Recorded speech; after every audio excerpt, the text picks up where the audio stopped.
హల్లెలూయా. మొదటి రాజుల గ్రంథం 19వ అధ్యాయం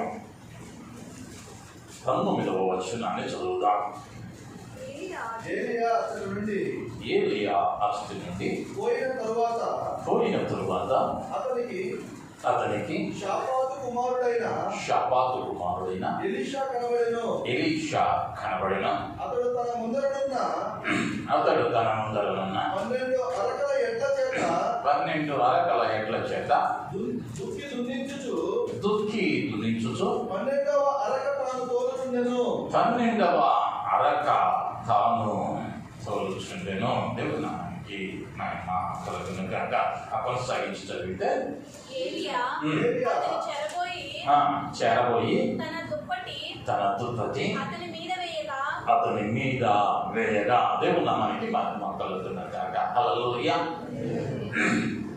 ఏలియా ఎలీషాను ప్రవక్తగా లేదా ఏలియాకు సహపనివానిగా నిర్ణయిస్తూ ఉన్నాడు, నియమిస్తూ ఉన్నాడు. ఈ సంఘటనను ముందుగానే 14, 15, 16 అధ్యాయాలలో దేవుడైన యెహోవా ముందుగానే ఏలియాతో ఈ విషయాన్ని మాట్లాడటం జరిగింది. అయితే ఏలియా చరిత్రను ఒక్కసారి ఎలీషా చరిత్రను ఒక్కసారి మనం ధ్యానిద్దాం. ఎలీషా అన్న పేరులకు అర్థము దేవుడే రక్షణ అనే అర్థం. ఇతడు క్రీస్తు పూర్వం 910వ సంవత్సరంలో పుట్టి క్రీస్తు పూర్వం 800 సంవత్సరాలకు చనిపోయాడు. ఇతడు 5 రాజుల దగ్గర ఇతడు ప్రవచనకర్తగా ప్రవక్తగా 5 రాజుల ఏలుబడిలో ఇతడు పని చేస్తున్నట్లుగా చరిత్ర ఆధారాలు ఉన్నాయి. యెహోరాము కాలంలోను, యెహూ కాలంలోను, యెహోయాహాజు కాలంలోను, యోవాషు కాలంలోను ఈ యొక్క ఎలీషా వారికి ప్రవక్తలుగా ఉండి ఆ రాజ్యాలను నడిపించడానికి సహాయపడిన వానిగా ఎలీషా ఉన్నాడు. ఎలీషా జీవితంలో బహుభయంకరమైన అద్భుతాలను జరిగించిన వానిగా ఉన్నాడు. చరిత్రకారులు కొందరేమో 16 అన్నారు, మరికొందరు వాటిని విశదీకరించి 28 అద్భుతాలు అని చెప్పారు. కానీ బైబిల్ పండితులలోని అధిక శాతం ఏమన్నారయ్యా అంటే ఇవి అన్ని 2 విభజించడం జరిగింది, ఇది సరి అయిన విధానం కాదు. ఆయన చేసిన అద్భుతాలన్నీ కలిపి 16గా నిర్ధారించారు. ఆ 16 అద్భుతాలను మనం గమనిస్తే 2వ రాజుల గ్రంథములో 2వ అధ్యాయం నుండి 13వ అధ్యాయం వరకు ఆ చరిత్ర ఉంటుంది. నేను క్లుప్తంగా రాసుకునే వారు ఎవరైనా ఉంటే నేను చెబుతూ త్వరగా ముందుకు వెళ్ళాలని ఆశపడుతూ ఉన్నాను. 2వ రాజుల గ్రంథము 2వ అధ్యాయము 14వ వచనములో మనం చదువుతూ ఉంటే యోర్దానును పాయలు చేసి ఆ ఆరిన నేలన ఎలీషా వెళుతూ ఉన్నాడు, నదిని పాయలు చేస్తూ ఉన్నాడు. మొదటి అద్భుతం. 2వ అద్భుతం అదే 2వ రాజుల గ్రంథము 2వ అధ్యాయము 18 నుంచి 22వ వచనం వరకు వస్తే నీరు పాడైపోయిందని, దేశంలో కరువు వచ్చిందని, ఈ దేశంలో బ్రతకలేమని జనులనగా ఉప్పు తీసుకుని వెళ్ళి ఆ నీటిలో వేసి ఆ నీటిని శుద్ధి చేస్తూ ఉన్నాడు. దేశము సస్యశ్యామలముగా మారుతా ఉన్నది. అప్పటి వరకు నిస్సారమైన భూమి సారవంతమైన భూమిగా ఉప్పు వేసిన తోడనే మార్చబడింది. 3వదిగా 2వ రాజుల గ్రంథం 2వ అధ్యాయము 23 నుంచి 25 చదివితే అతడు ఎక్కి వెళుతూ ఉండగా తన ఆకారమును చూసి గేలి చేసిన 42 మంది పిల్లల మీద కోపగించి శపించిన వెంటనే 2 ఆడ ఎలుకబంతులు అతనికి కావలిగా వచ్చి ఆ 42 మంది పిల్లలను చంపివేసినట్లుగా మనం చూస్తూ ఉన్నాం. 4వదిగా 2వ రాజుల గ్రంథము 3వ అధ్యాయము 16 నుంచి 25 వరకు చదివితే సైన్యము ఒక లోయలోకి దిగింది యుద్ధం కోసం. అక్కడ నీరు లేదు, వర్షము లేదు, మంచు లేదు. ఎలీషా ప్రవచించిన వెంటనే ఆ లోయ నీటి చేత నింపబడుతూ ఉన్నది. వర్షము లేదు, మంచు లేదు. వారు జయము పొంది ముందుకు వెళ్ళటాన్ని మనం చూడగలిగిన వారమై ఉంటూ ఉన్నాం. అదే 4వ అధ్యాయంలోనికి వస్తే 1 నుండి 7 వచనాలలో విధవరాలు వస్తూ ఉన్నది. తన కుమారులను అప్పుల వాడు తీసుకుని వెళ్ళాడని, వారికి బకాయి కట్టాలని యాజకుడిని ప్రవక్తను వేడుకొనగా, నీ దగ్గర ఉన్నదేమిటి అడుగుతూ ఉన్నాడు. నూనె అన్నది. ఆ నూనెతో అద్భుతం చేస్తూ ఉన్నాడు. ఆ నూనె ఆఖరికి నిండేంత వరకు అది పుస్తూనే ఉన్నది. అంతేకాదు, ఇంకొంచెం ముందుకు వెళితే 4వ అధ్యాయం 8వ వచనం నుంచి 17వ వచనం వరకు షునేము అనే పట్టణానికి వస్తూ ఉన్నాడు. ఆమె ఎలీషాకు ఆతిథ్యం ఇచ్చింది. ఆమెకు లోటైనదేదో గమనించాడు. ప్రవచనం చెబుతూ ఉన్నాడు. మీదటికి ఈ సంవత్సరం ఈ దినం నేను వచ్చేంతలోపు నీకు కుమారుడు కలుగుతాడని ప్రవచించాడు. ఆ తదుపరి 38 నుంచి 41 వచనాలలో, 18 నుంచి 37 వచనాలలో ఆ బిడ్డ చనిపోగా వాని కొరకు ప్రార్థిస్తూ ఉన్నాడు. చనిపోయిన బిడ్డ లేపబడుతూ ఉండటాన్ని మనం గమనిస్తూ ఉన్నాం. 8వదిగా 4వ అధ్యాయంలోనే 38 నుంచి 41 వరకు వస్తే, శిష్యులందరూ ఆహారం ముగించడానికి ఒక కుండలో ఆహారాన్ని సిద్ధం చేసుకున్నారు. ఆ ఆహారంలో విషమున్నదని జనులు కేక వేశారు. వెంటనే పిండి తీసుకుని రమ్మని దానిలో పిండిని వేసి అది వడ్డించమని చెప్పాడు. ఏ రోగమునో దానిలో ఏ విషమునో కనిపించలేదు. ఆ విషతుల్యమైన ఆహారాన్ని సాధారణమైన దానిగా మార్చిన వానిగా ఎలీషా ఉంటూ ఉన్నాడు. 4వ అధ్యాయంలోనే 42 నుంచి 44 వరకు ఒక దాసుడు 20 రొట్టెలను తీసుకుని ఎలీషా దగ్గరకు వస్తూ ఉన్నాడు. ఎలీషా అంటూ ఉన్నాడు, అందరినీ కూర్చోబెట్టి వడ్డించమన్నాడు.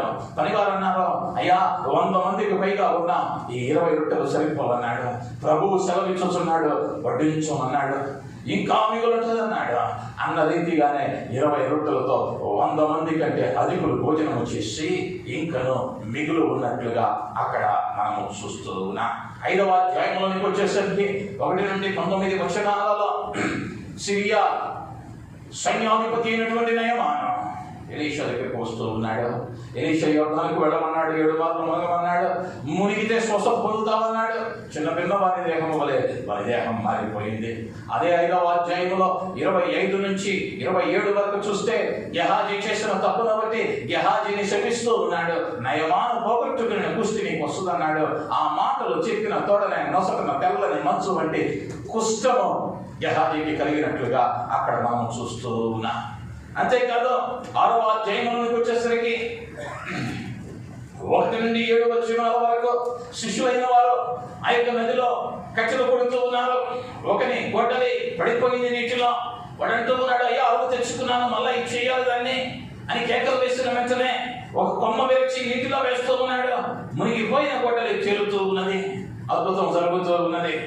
అంతేకాదు, ఇంకా ముందుకు వెళితే 6వ అధ్యాయము 8 నుంచి 23 వచనాలను మనం గమనిస్తే, సిరియా సైన్యాన్ని అంధత్వముతో ముట్టుతూ ఉన్నాడు.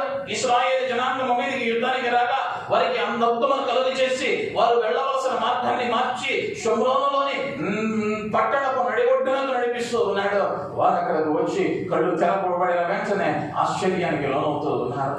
అంతేకాదు, ఆ తర్వాత మనం గమనించగలిగితే 6వ అధ్యాయం 24 నుంచి 7వ అధ్యాయం 20 వరకు చదివితే అక్కడ షోమ్రోనులో కరువు సంభవించడాన్ని, అది ఎప్పుడు నివారణ అవుతూ ఉందో కూడా ముందుగానే ఎలీషా ప్రవక్త ప్రవచించిన వాడై ఉంటూ ఉన్నాడు. అంతేకాదు 8వ అధ్యాయంలోకి వస్తే 7 నుండి 15 వచనాలలో బెన్హదాదు అనారోగ్యంగా ఉండగా కబురు పంపుతూ ఉన్నాడు ఎలీషా ప్రవక్త దగ్గరికి, నా వ్యాధి తగ్గిద్దా లేదా విచారణ చేయమని. హజాయేలును పంపిస్తే హజాయేలు వెళ్ళి బెన్హదాదు పక్షంగా ఎలీషా అడుగుతా ఉన్నాడు. ఎలీషా అంటా ఉన్నాడు, ఈ యొక్క బెన్హదాదు స్వస్థత పొందుతాడు అని ఏడ్చుచూ ఉండగా ఈ హజాయేలు అడుగుతా ఉన్నాడు, ఏనవాడా ఎందుకు ఏడ్చుచున్నావంటే, నీవు రాబోయే దినముల్లో అనేకులను హతమార్చబోతూ ఉన్నావు, నీవు భయంకరమైనటువంటి రక్తపాతాన్ని సృజించబోతూ ఉన్నావు అని వాడు రాజు అవ్వబోతూ ఉన్నాడు అన్న విషయాన్ని ప్రకటించిన వానిగా ముందుగానే తెలియజేస్తున్న వానిగా ఉంటూ ఉన్నాడు.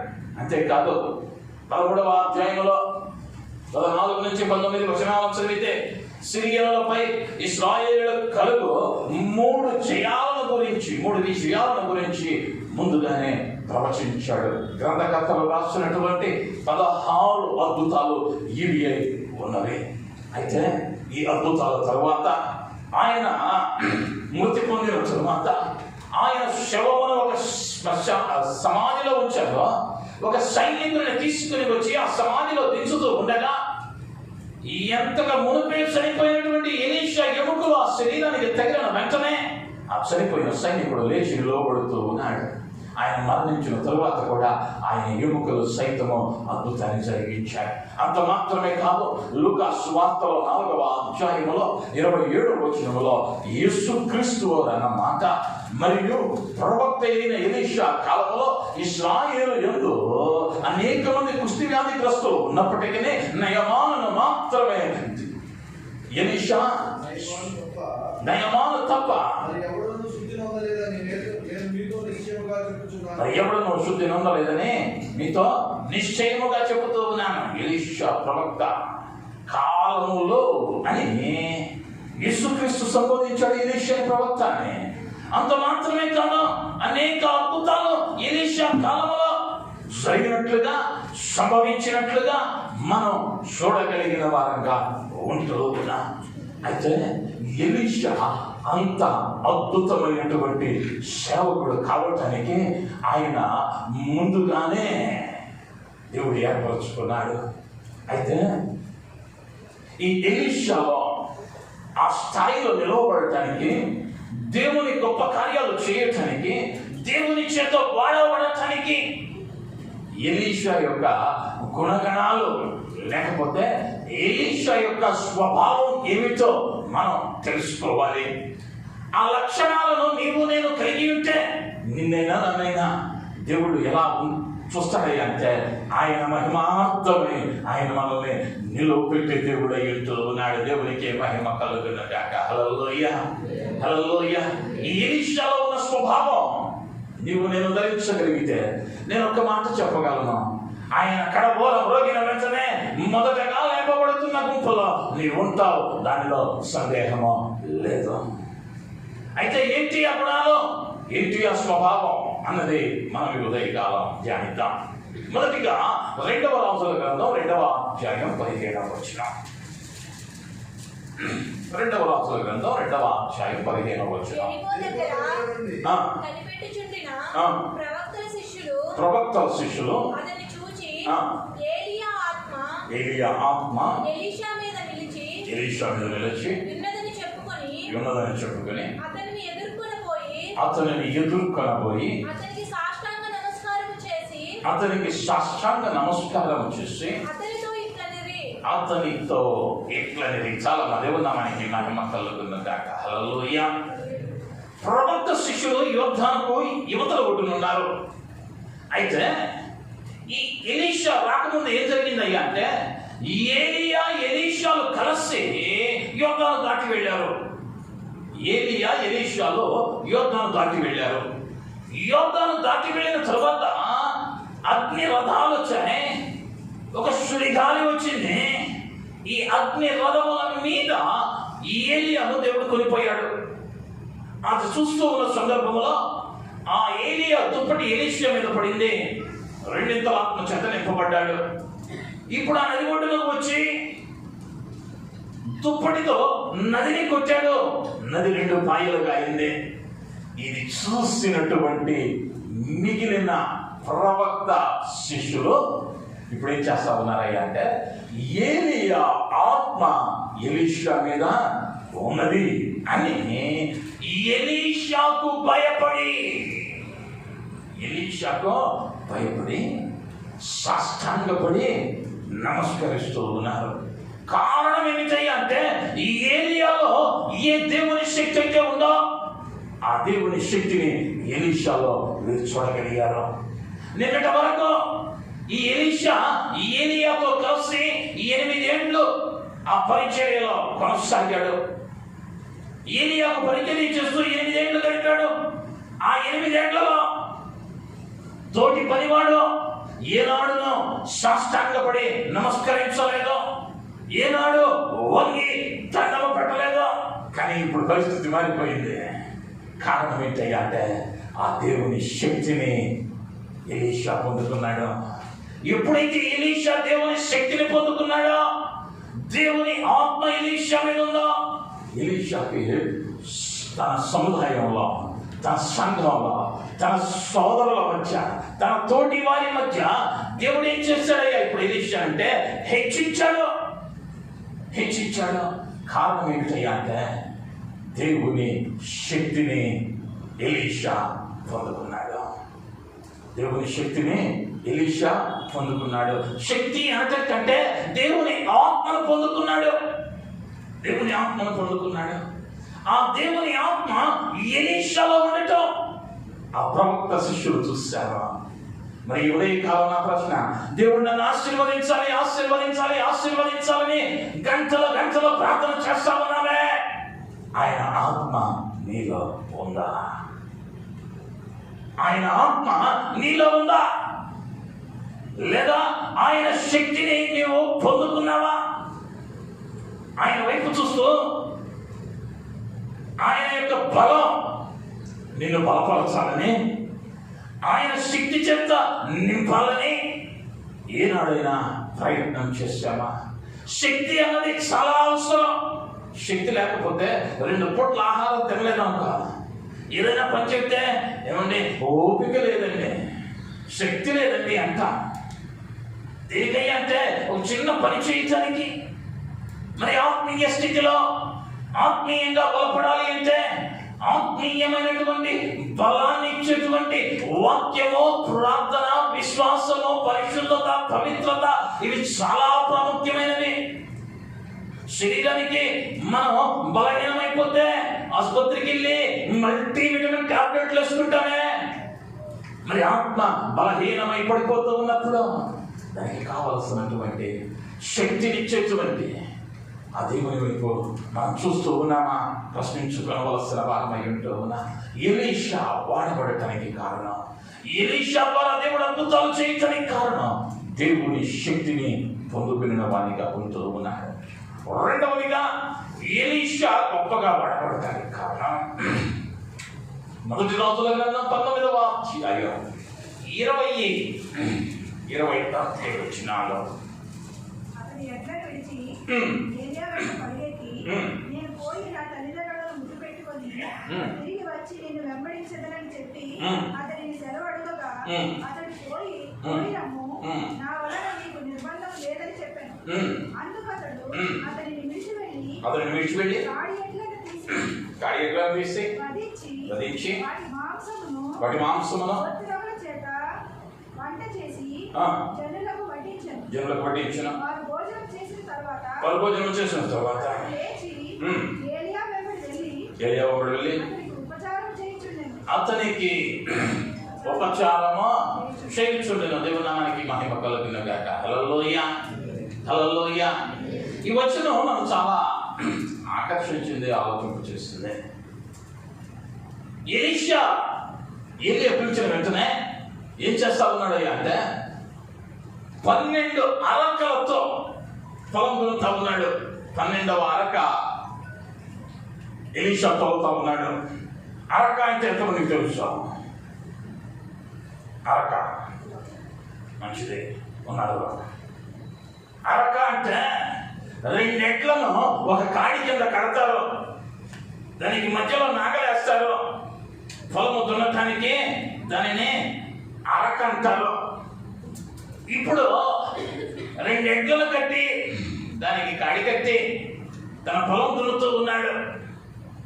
ఇతడు స్వతహాగా షాపాతు అనబడినటువంటి తన తండ్రి ఐశ్వర్యవంతుడని చెప్పబడింది చరిత్ర. అయినప్పటికీ తన సొంత పొలంలో తను పని చేసుకుంటూ ఉన్నాడు. ఈ ప్రవక్త వచ్చాడు, తుప్పటేసాడు, రమ్మన్నాడు. వెంటనే ఈయనంటా ఉన్నాడు, నా తండ్రి ఎదుకు వెళ్ళి నా తండ్రిని ముద్దు పెట్టుకుని వస్తానన్నాడు అని. ఎలా వెళ్ళాడయ్యా అంటే పరుగుని వెళ్తున్నాడు. నేను అనుకుంటాను, ఎప్పుడు పిలుస్తాడా దేవుడు, ఎప్పుడు పిలుస్తాడా దేవుడు అన్నట్లున్నాడు ఈయన ప్రవర్తన. పిలిచిన వెంటనే దుప్పటేసిన వెంటనే ఎలియా దగ్గరికి పరిగెడతా ఉన్నాడా? ఎలియా దగ్గరికి పరిగెడతా ఉన్నాడా? అంటే పిలిచిన పిలుపునకు లోబడిన వానిగా ఉన్నాడు. ఆ లోబడిన విధానం కూడా ఎందుకయ్యా ఆలోచింపచేసింది అని అన్నానంటే, ఆ 21వ వచనంలో ఇంటికి వెళ్ళాడు. ఇంటికి వెళ్ళిన తరువాత అతడు విడిచి వెళ్ళి కాడి ఎట్లను తీసి వధించి వాటి మాంసమును గొత్తి నొగల చేత చాలండి. కాడి ఎట్లను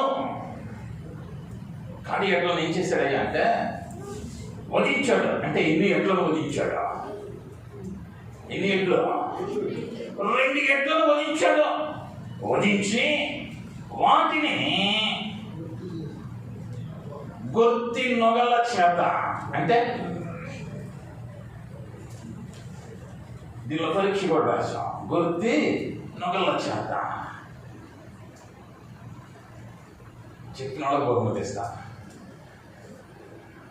గొత్తి నొగలు అంటే దాని తర్జుమా పదం కాడి అనే అర్థం. ఆ 2 ఎడ్ల మధ్య ఏదైతే కాడిగా ఉన్నదో చెక్క, ఆ చెక్కను తీసి దానితో ఏ ఎడ్లనైతే వాడాడో వాడిని ఏం చేశాడయ్యా అంటే వండి ఆ పట్టణవాసులకు ఆహారం ఇచ్చాడు. నేను అనుకుంటాను మళ్ళా 10 రోజుల తర్వాత ఏరియాతో వెళ్ళిన తర్వాత ఎక్కడైనా పొరపాటున కలుగు వస్తే మళ్ళొచ్చి పొలం కొనుక్కుందామంటే ఎట్లు లేవు, ఖాళీ లేదు. ఇప్పుడు ఉన్న పనంతటిని అక్కడ ముగిచేస్తున్నాయి. ఇక నేను రాను, ఇక నేనేం చేయను, వెనకడుగు వేయను. ఈ ఎడ్లతో కానీ ఈ ఖాళీతో కానీ నాకిక తల్లిలేదు. ఎప్పుడు ఇయ్యాలంటే ఇక నా పైనమంతా అంటే ఆ పిలిచిన ప్రభువుతోనే అన్నట్లుగా తన సమస్తాన్ని విడిచిపెట్టాడు. విడిచిపెట్టి ఏలియా వెంబడి వెళతా ఉన్నాడు. ఇప్పుడు వెళతా ఉన్నది వెళ్ళిన తెల్లారి ప్రవచించడానికి కాదు, ఉపచారము చేయటానికి. ఉపచారం అంటే తెలుసో లేదో, ఉపచారం అంటే ఏలియా గారు ఎలీషా మంచినీళ్ళు ట్యాంకర్ కావాలి, ఏలియా గారు ఎలీషా స్నానానికి నీళ్లు పెట్టవయ్యా అంటే పెట్టాలి, నీళ్లు తోడుకురమ్మంటే తోవాలి, తిన్న కంచం తీయమంటే తీయాలి, ఆయన పొరడటానికి, ఆయన బస చేయటానికి, ఆయన వెళ్ళటానికి, ఆయన రావటానికి కావలసినటువంటి సమస్తము చేయటానికి వచ్చేటప్పుడు ఆ పిలుపును కూడా ఏమయ్యాడు అంటే లోపడ్డాడు. దేవుడు పిలిచిన పిలుపునకు లోపడ్డాడు. దేవుడు నిన్ను కూడా పిలిచాడు, నన్ను పిలిచాడు. నిన్ను పిలిచిన పిలుపు వేలో, నన్ను పిలిచిన పిలుపు వేలో. నిన్నెందుకు పిలిచాడు అంటే పాపంలో ఉండదు, పరిశుద్ధతలోకి రమ్మని పిలిచాడు. నిన్ను పాపంలో ఉన్న నిన్ను పరిశుద్ధునిగా మార్చి ఆయన రక్తంలో కడిగి నిన్ను పిలిచాడు. మరి ఆ పరిశుద్ధమైన పిలుపుకు లోబడి తిరిగి పాపం వైపు చూడని మనవిగా ఉన్నావా? ప్రశ్నించుకోవాల్సిన వారమై ఉన్నా. మన దేవుడు పిలిచాడు. పిలువబట్టే ఈనాడు లోకస్తుల వలె వ్యర్థమైన పనుల చేత లోకములో పడి లోకములో కలిసిపోయి ఆస్తులను ఆప్తులను పోగొట్టుకునక ఆయన సహవాసములో నిలవబడి కృపనిచ్చాడు. ఆయన దేవునికి మహిమ కలుగుగాక. హల్లెలూయా. పిలిచిన దేవుడు నమ్మదగిన వాడు. మరి పిలిచిన పిలుపునకు లోబడుతున్నామా? ప్రశ్నించుకోవాల్సిన వారమై ఉన్నా. తర్వాత గమనిస్తే మూడవదిగా 2వ రాజుల గ్రంథం 2వ అధ్యాయం 9వ వచనం.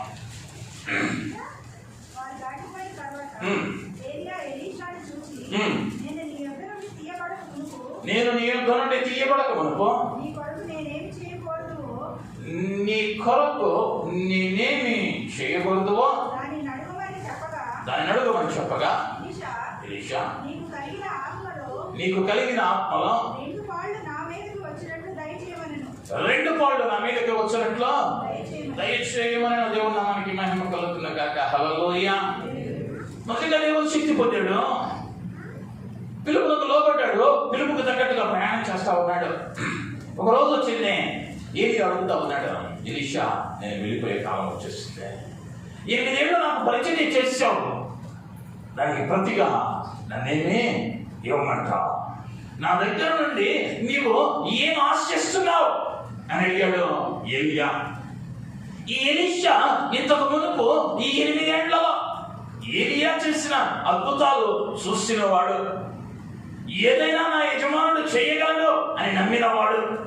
కాబట్టి 8 ఏళ్ళు ఎటువంటి పోరాటాల మధ్యలోనైనా ఈ యజమానులు చంపడానికి ఎమ్మడబడ్డప్పుడు కూడా తోడున్నాడు, నిలవబడ్డాడు, సహాయకునిగా ఉన్నాడు, ప్రాణాన్ని తెగించి ప్రవక్తతో కలిసి పయనం చేశాడు.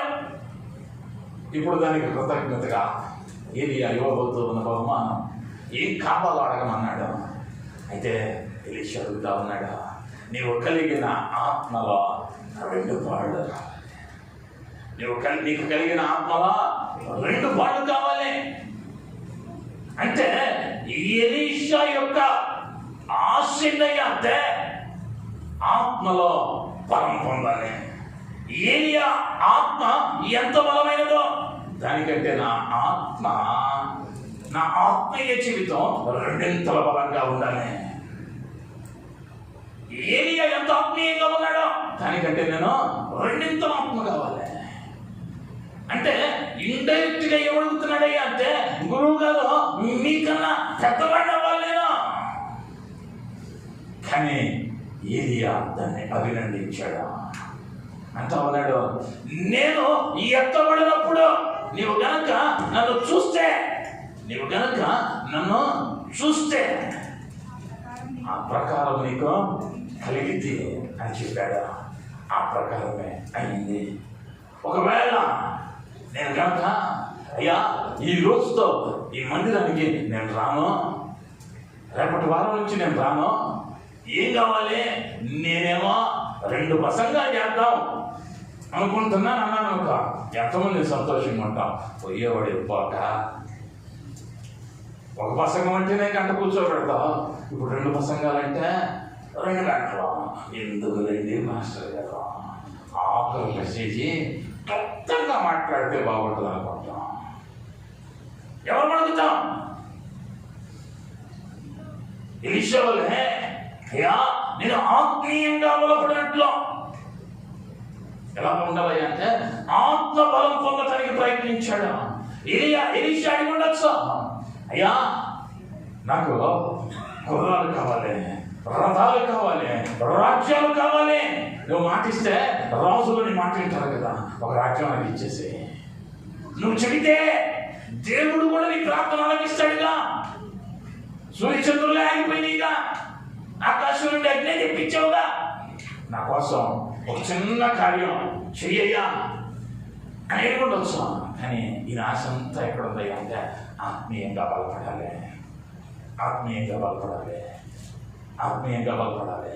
మరి నీ ఆశ, నా ఆశ. దేవుడు పిలిచాడు, దేవుడు ఆయన శక్తి ఇస్తానన్నాడు. మరి మనం వేటి కొరకు ఏ బలం పొందుకోవాలని తపత్రయపడుతూ ఉన్నామో, దేనికి ప్రాధాన్యత ఇస్తూ ఉన్నామో, ఆత్మీయంగా బలపడటానికి, ఆత్మీయంగా ఎదగటానికి, ఆత్మీయ బలము పొందుకోవడానికి ప్రయత్నిస్తూ ఉన్నామా, లేదా ఇహలోక సంబంధమైన మాలిన్యాన్ని అంటించుకొనటానికి తపత్రయపడుతూ ఉన్నామా? మనం ప్రశ్నించుకోవలసిన వారమై ఉంటూ ఉన్నాం. ఎలీషా లోకం వైపు చూడలేదు, ఆత్మీయంగా బలపడాలని చూశాడు. 4వదిగా 2వ రాజుల గ్రంథం 5వ అధ్యాయం 16వ వచనం. 2వ రాజుల గ్రంథం 5వ అధ్యాయం 16వ వచనం. ఎవని సన్నిధిని నేను నిలవబడి ఉన్నాను, ఇశ్రాయేలు దేవుడైన యెహోవా జీవముతోడు నేను ఏమీ తీసుకోనని చెప్పాను. దేవనామానికి మహిమ కలుగునుగాక. హల్లెలూయా. ఏది అడిగితే ఏమొద్దన్నాడు, అడగకుండా తెచ్చాడు నయమాను. ఏలి అనేమో అడిగిస్తానన్నాడు, అప్పుడు వద్దన్నాడు. ఎలీషా దగ్గరికి నయమాన్ వచ్చాడు, కుష్టివేద అన్నాడు, యుద్ధానికి వెళ్ళి 7 మార్లు మునగవయ్యా అన్నాడు. మునిగాడు. మునిగితే ఇంతకు మునిపే గుంటలో మీరు తెచ్చుకున్నాడు. వెండి, బంగారము, షినారు వస్త్రము, వెలగలిగిన రాళ్ళు, వైఢూర్యాలు, వెలగలిగినటువంటి వస్తు సంపద ఎంతో ఉంది. అవి ఒంటెల మీద తీసుకుని వచ్చాడు. అంటే విస్తారమైన సంపద తీసుకుని వచ్చి, ఎలీషా గారు మీరు చేసిన దానికి ప్రతిగా బహుమానం తీసుకోండి అంటే, ఈయన అంటా ఉన్నాడు, నా దేవుని జీవముతోడా నాకేమీ అక్కర్లేదా, నాకేమీ అక్కర్లేదా. ఎందుకన్నాడయ్యా మాట అంటే, ఈయనకి ఏమి లేదయ్యా అంటే ధనాశ లేదు. నేను అనకుండానే ఇచ్చాడుగా, దాచిపెట్టుకుందాంగా, కూర్చుకుందాంగా, లేదా కట్టుకుందాంగా, పెట్టుకుందాంగా అన్న ఆలోచన లేదు ఎలీషాకి. ఎలీషాకు తెలిసిందల్లా దేవుని కొరకు నిలవబడటమే. ఈ లోకంలో సంపాదించుకోవడం తెలియదు ఎలీషాకు. ఎలీషా అందుకనే జ్ఞాని అన్నాడు ఒక మాట, కొందరు ధనమును నమ్మి వారు భ్రష్టులైపోయారు. ధనమును స్నేహించి, ధనమును ప్రేమించి వారు ఏమయ్యారయ్యా అంటే భ్రష్టులైపోయారు. ఇద్దరు స్నేహితులు ఉన్నారు. ధనం ఎలాంటిదో ఒక్క మాట గుర్తు చేస్తా. ఇద్దరు స్నేహితులు, గుడ్డోడు గూనోడు, ఇద్దరు అడుక్కునేవాళ్ళు. గుడ్డోడు గూనోడు ఇద్దరు అడుక్కుంటా ఉన్నారు. కానీ ఒకరోజు వీళ్ళిద్దరు కలిసి ఊళ్ళో జరుగుతున్న తిరణాలకు వెళ్తా ఉన్నారు.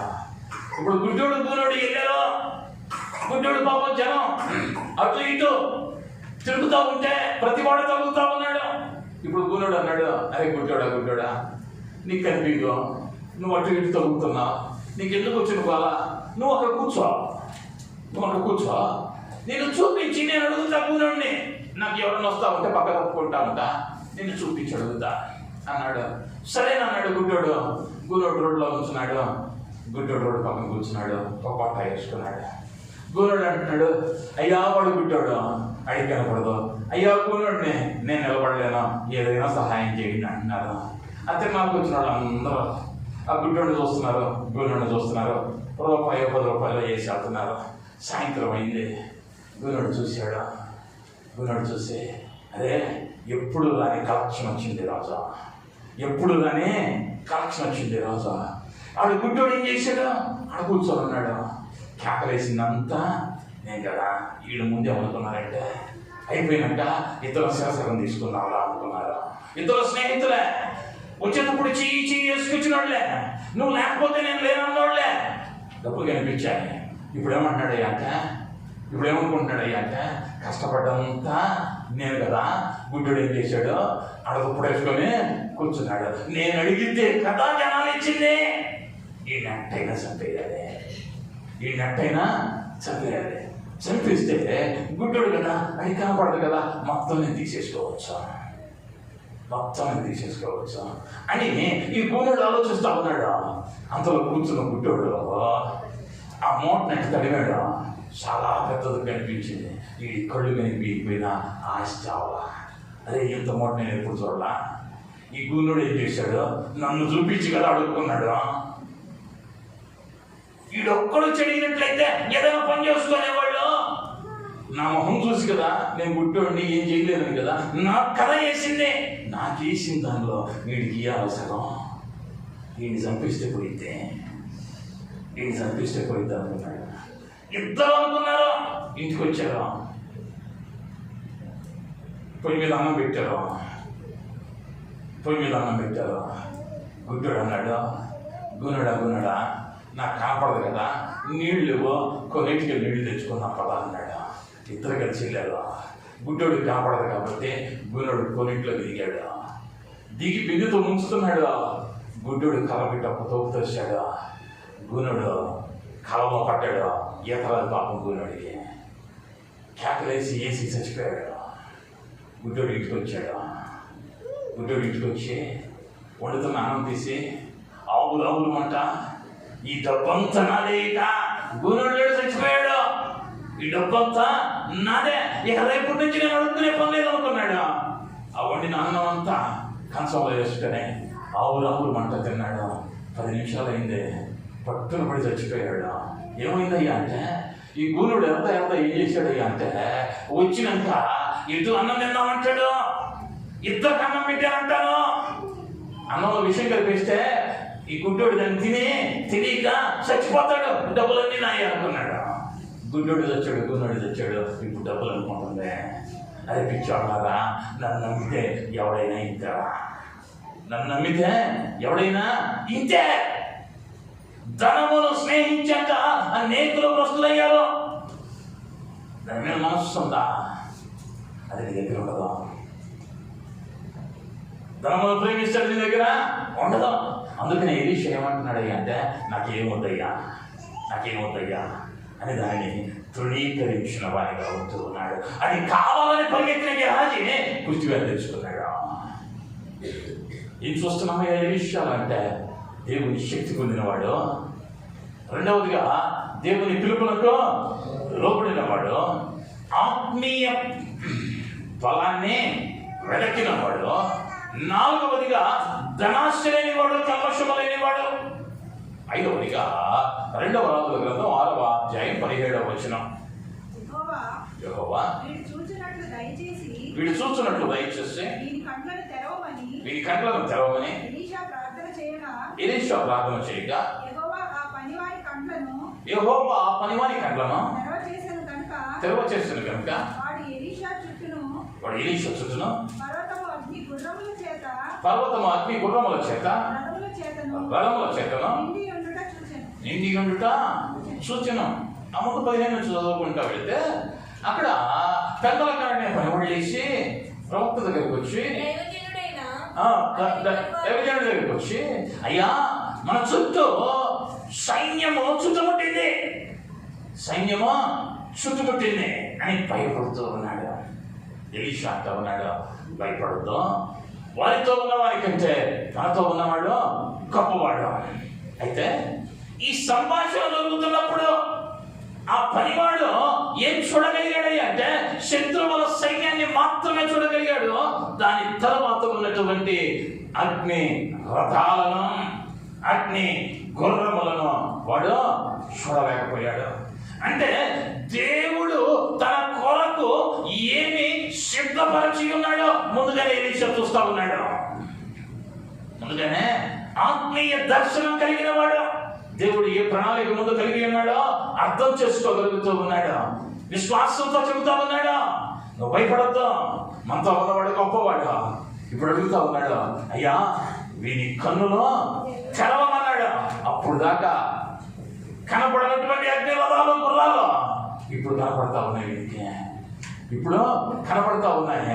దేవుడు అనేక పర్యాయాలు నీ పట్ల గొప్ప కార్యాలు చేస్తా ఉన్నప్పటికీ, నిన్ను ఎంతో అద్భుతంగా ఆశీర్వాదకరంగా నడిపిస్తూ ఉన్నప్పటికీ ఈ అపవాది అయిన వాడు ఏం చేశాడు అంటే నీ మనోనేత్రాలకు గుడితనం కలిగి చేస్తే దేవుడు ఏం చేశాడు నాకు ఏమి చేయకపోతే నువ్వు ఇప్పుడు మట్టిలో ఉండేవాడివే.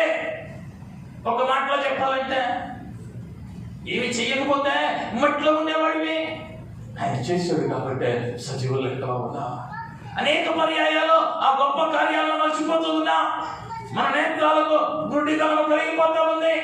నీకంటే ఉన్నత విద్యలు చదివి చెప్పులు అరిగిపోయేలాగా రోడ్ల మీద తిరుగుతున్నారు. ఆ ఆఫీసుకి ఈ ఆఫీసుకి నువ్వు చదువుకున్నది కొద్ది చదువైన చక్క ఉద్యోగం ఇచ్చాడే. చూడగలుగుతూ ఉన్నావు ఆయన కార్యాన్ని.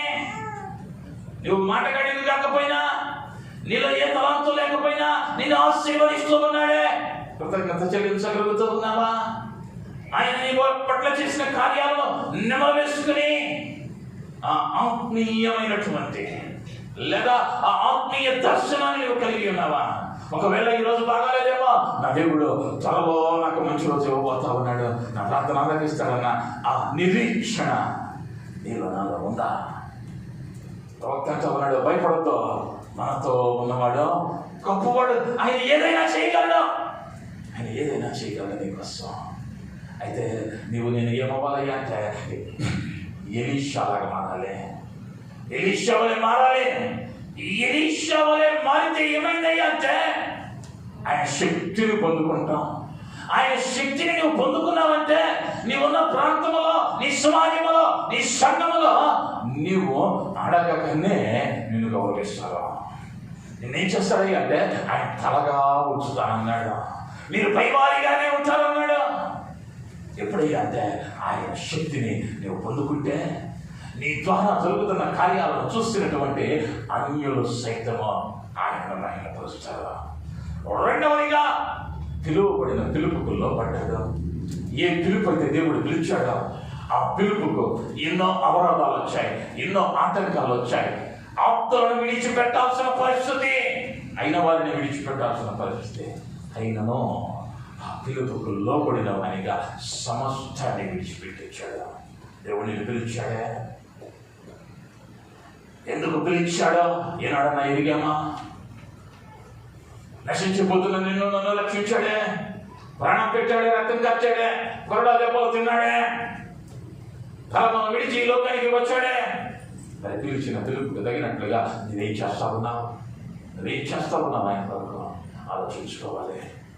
మూడవదిగా దేని కొరకు తాపత్రయపడ్డాడు అంటే ఆత్మీయ బలము కొరకు. మనం వేటి కొరకు వెంపర్లాడుతూ ఉన్నా, వేటి వెనకాల పరిగెడుతూ ఉన్నా ఆత్మీయ బలం పొందాలని. నేను అందుకనే ఆ ఆత్మీయ బలం పొందుకునటానికే ప్రతి మాసం పరీక్ష పడుతూ ఉంది. నేను చెబుతూ ఉన్నాను, మీకు కొంచెం అనుకుంటారు మొదటి వారం చెప్పగానే ఆఖరి వారంలో చదివేద్దామని అనుకుంటారు, వాయిదా వేస్తారు. ఈ 3 వారాలు అటా ఇట్టా తిరిగేస్తాం. ఆఖరి వారంలో తీద్దాం అనుకునేసరికి ఏదో ఒక తిప్పలు వచ్చి పడిద్ది, ఏదో ఒక పని వచ్చి పడిద్ది. ఆ వారం చదవలేము. ఇంకొక భయంకరమైన విషయం చెబుతాను నేను. భారతదేశంలో బైబిల్ గ్రంథం అచ్చువేయటం నిలిపివేయబడుతూ ఉంది. అంటే ఇక నువ్వు ₹1,00,000 ఇచ్చిన బైబిల్ కొనడానికి లేదు. 10 ఏళ్ళు పోతే ఇంకప్పుడు ఎక్కడికి వెళ్ళి చదువుతా? ఎక్కడికి వెళ్ళి చదువుతా? ఏడు ఉండాలి. అందుకనే మొత్తుకుంటుంది. అందుకని ప్రభు అన్నాడు, దుర్దినాలు రాకముందే సృష్టికర్తను స్మరణకు తెచ్చుకో. యేసు వారే చెప్పాడు, సువార్త ద్వారాలు మూయబడతాయి, సువార్త ప్రకటించేవాడు ఉండడు. ఆ దినమున ఎలాగయ్యా బాగా మరి? వాక్యం చెప్పేవాడు లేడే, వాక్యం చదివేవాడు లేడే, చదువుకోవడానికి వాక్యం నీ దగ్గర లేదే. అది జరగటానికి ఇంకా కాలం ఉందంటే మా బైబిల్ నిన్నే కొన్నాను అనుకుంటున్నావేమో. నా ప్రభు కార్యాలు జరిగిస్తే నిమిషం మాత్రంలో అన్ని మార్చబడతాయి. ఆ దుర్దినం రాకముందే ఆ జీవపు మాటలను హృదయంలో పదిలపరచుకోగలిగితే ఆత్మీయంగా బలంగా ఉంటావు. వాడు ఎన్ని చట్టాలు తెచ్చినా, ఎన్ని ముద్రలో కుదుతానన్నా, ఏది ఇవ్వాలన్నా, ఏది లేదన్నా ఆయన రోషంగా బ్రతకాలంటే ఎలా ఉండాలి అంటే ఆత్మీయంగా బలంగా ఉండాలి. అగ్నిగుండం 7 ఎత్తులు చేసినా ముందు నిలబడి అంటా ఉన్నారా, ఇందును గుర్తి నీకు ప్రత్యుత్తరం ఇవ్వాల్సిన అవసరం నాకు లేదా? ఏం చేసుకుంటావు చేస్తా. అయ్యో ఈ పూట రేషన్ ఇవ్వకపోతే ఎట్టగో ఆ ముద్రగా కొట్టించుకుందాం. మందిరానికి వెళ్ళేటప్పుడు ముసుగేసుకుందాం.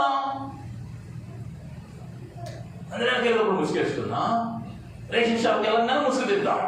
నెంబర్ కనిపించింది రేషన్ ఇస్తాడు. ఆయనలో బలం పొందుకోవడానికి నేను ప్రత్యేకంగా చెబుతూ ఉన్నాను. 60 ఏళ్ళు దాటినాక నువ్వు చదివిన జ్ఞాపకం ఉండదు, ముత్తుకలుపు వచ్చేసింది. 30 ఏళ్ళు 40 ఏళ్ల వయసులోనే నీవేదైతే చదువుతూ ఉన్నావో దాన్ని జ్ఞాపకం ఉంచుకోగలవు. అప్పుడే ఆత్మీయ బలాన్ని పొందుకోగలవు. ఆ ఆత్మీయ బలమే నిన్ను అంతవరకు నడిపించింది. నిర్లక్ష్యం చేయొద్దు. ఇది చదవతో నీ ఆత్మీయ జీవితాన్ని బలపరిచింది. ఆ బలం లేకుండా పేతురు ఒకసారి దెయ్యాన్ని పో అన్నాడు. దెయ్యమా పో అన్నాడు. వెంటనే దెయ్యం అంటుంది, నాకు యేసు తెలుసా, నాకు పౌలు తెలుసా. పేతురు ఎవడో నాకు తెలియదు. నాకు ఎవరు తెలుసు? యేసు తెలుసా, పౌలు తెలుసా. వీళ్ళిద్దరు ఎవరయ్యా అంటే దేవుని ఆత్మచేత నడిపింపబడ్డారు. ఈ పేతురు గారు కూడా శిష్యుడే, కానీ ఆయన ఎవరో నేను ఎరుగన. ప్రాణం మీదకి వచ్చేసరికి పక్కెళ్ళి బోధి తిప్పాడు. తీసుకెళ్ళి వాడి దగ్గర నువ్వు ఆయన కొరకు రోషంగా మరణమవుతూ ఉన్నా కూడా ఉండాలి అంటే ఆ వాక్యం ఇక్కడ ఉండాలి. ఆ ఆత్మీయ బలంతో ఉంటే ఎంతటి శోధనైనా ధైర్యంగా జయించగలిగిన వారంగా ఉంటాం. నాలుగవదిగా ధనాశ లేనివాడు, కల్మషం లేనివాడు, ఉన్నది ఉన్నట్లుగా మాట్లాడేవాడు, వచ్చిన నయమనేమో అనుకుంటాడనో లేకపోతే అవసరం ఉందిగానో తీసుకోవాలా, నాకు వద్దంటే నేను కూర్చుకోవాల్సిందే ఇక్కడ కాదా. నేను అడిగితే రాజులు మణులు పంపిస్తారా, నాకు అక్కర్లేదా. చివరిగా ఆత్మీయ దర్శనం కలిగిన వాడు దేవుడు తన కొరకు దాచించిన కార్యాలను ముందుగానే చూడగలుగుతూ ఉన్నాడు. నీ పట్ల దేవుడికి అమితమైన ప్రేమ ఉంది. ఆయన నిన్ను గొప్పగా చూడాలని ఆశపడతా ఉన్నాడు. ఈనాడైనా గుర్తించావా? ఆయన కోసం ప్రాణం పెట్టిందే నువ్వు కింద ఉండాలని కాదు, నిన్ను అందరం మీద ఎక్కించి నీ అందాన్ని చూసి ఆయన ఆనందించాలని ఆశపడే దేవుడు నా దేవుడు. నిన్ను పైకెత్తి నువ్వు గొప్పవాడివైతే నీ ద్వారా ఆయనకు మహిమ తెచ్చుకోవాలని ఎలీషా వలె ఈ 5 కార్యాలు కనుక నేను నేర్చుకోగలిగితే ఎలీషా ద్వారా కార్యాలు చేస్తున్న దేవుడు, ఎలీషాను వాడుకున్న దేవుడు నన్ను వాడుకుంటాడు, బలపరుస్తాడు. ఎలీషా చేసిన ఏ విజ్ఞాపన కూడా వ్యర్థంగా పోలా. ఆఖరికో తనను ఎగతాళి చేసిన వారిని దేవా నేను శపిస్తున్నానంటే వెంటనే వచ్చేసి అన్న వచ్చిన ఎదుర్కొంటా మింగే చెడిపోయినాయి. అంటే ఆయన అడిగింది అది ఏదైనా ప్రభు ఏం చేశాడయ్యా అంటే వెంటనే ఆమోదించాడు. నీ ప్రార్థన ఆమోద యోగ్యంగా ఉండాలి అంటే 5 కార్యాలు నీ జీవితంలో నేర్చుకోగలిగితే నీ ప్రతి ప్రార్థనకు నా ప్రభువు జవాబిస్తాడు. నువ్వు అడిగిన ప్రతిదీ ఇస్తానన్నాడు. ఇవ్వక మానడు. అయితే దానికి తగినట్లుగా మార్చుకోవడానికి ప్రయత్నం చేద్దాం. తలలు పంచుదాం, కన్నులు పంచుకుందాం. చిన్న ప్రార్థన. కృప కలిగిన మా యేసయ్య, దయగలిగిన మా తండ్రి, నీకు వందనాలు, స్తుతులు, స్తోత్రాలు. ఎలీషా ప్రవక్త ద్వారా మాతో మాట్లాడాను. అయ్యా ప్రవక్త కలిగి ఉన్నటువంటి ఆ 5 కార్యాలు మీ జీవితాలలో అయ్యా మేము కలిగి ఉంటున్నాం. అయ్యా మేము నీ కొరకు నిలబడే వారుగా, నీ కొరకు సాక్షులుగా, నీ గొప్ప కార్యాలు మా ద్వారా అయ్యా ఈ లోకమందు అయ్యా వెల్లడి ఉన్నట్లు అయ్యా నీవు గొప్ప కార్యాలని మంచి మీరు జరిగించమని, మీరు మాత్రమే అయ్యా మహిమ పొందమని, అటు జ్ఞానాన్ని చేరివచ్చిన ప్రతి బిడ్డకు మీరు రాయించేయమని, నీ కృప చేతనైనా భద్రపరిచి సమస్త మహిమ ఘనత ప్రభావములు నిరొక్కరే ఆరోపించుకున్నామని మా ప్రభువును రక్షకుడును త్వరలో రానయ్యున్న యేసుక్రీస్తు వారి శ్రేష్టమైన నామములో అడిగి బ్రతిమలాడి వేడుకుంటూ నాము తండ్రి. ఆమేన్.